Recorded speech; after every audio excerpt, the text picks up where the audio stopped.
கோடி ரூபாய் கொடுக்கலாங்க. மீன் கடலை விட்டு வெளியில வந்து எதர்ச்சியா இன்ஸ்டாகிராம் ஓபன் பண்ணி பாக்குறேன். ஃபுல்லா இந்த வீடியோ தான். அதுல ஒருத்தர் ஒழுங்கு மரியாதையா இத பத்தி எக்ஸ்பிளைன் பண்ணி, என்னடா மிரட்டுறீங்க, விட்டா அடிப்பானுங்க போல. எக்ஸ்பிளைன் தானே பண்றேன். இந்த வீடியோல வர மீன் பேரு க்ரூனியன். இந்த மீன் பண்ற மாதிரி வேற எந்த மீனுமே பண்ணாது. இது அதிகமா கலிபோர்னியால இருக்கு. அதனாலேயே இது பேரு கலிபோர்னியா க்ரூனியன். இதோட ஸ்பெஷல் திறமை என்னன்னா, இது வாழ்றது கடல்ல, ஆனா இது முட்டை போடுறது கரையில. அதான் அப்படியே காலு முளைச்சு கரைக்கு வந்துடும்.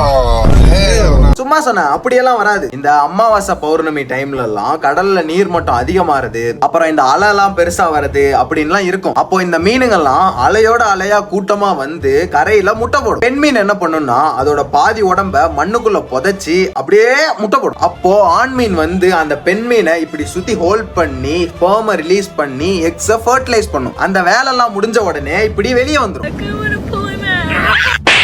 அப்புறம் என்ன, அகைன் அலை வரும்போது அப்படியே அந்த அலையோடயே அப்படியே மேஞ்சிக்கிட்டே கடலுள்ள போயிடும். இந்த மீன் மொத்தமாவே 15 to 20 சென்டிமீட்டர் தான் வளருமா. வாழ்நாள் வந்து வெறும் 3 to 4 வருஷம் தானா. சயின்டிபிக் நேம சொல்ல மறந்துட்டேன், லுரெஸ்டஸ் டென்யூஸ். சரி, இந்த மாதிரி உடனுக்குடன் எக்ஸ்பிளனேஷன் வீடியோஸ்க்கு மறக்காம ஃபாலோ பண்ணிக்கோங்க. ஆனா இந்த மீன் திறமைசாலி தான். திறமைக்கு தேங்காய் பால்.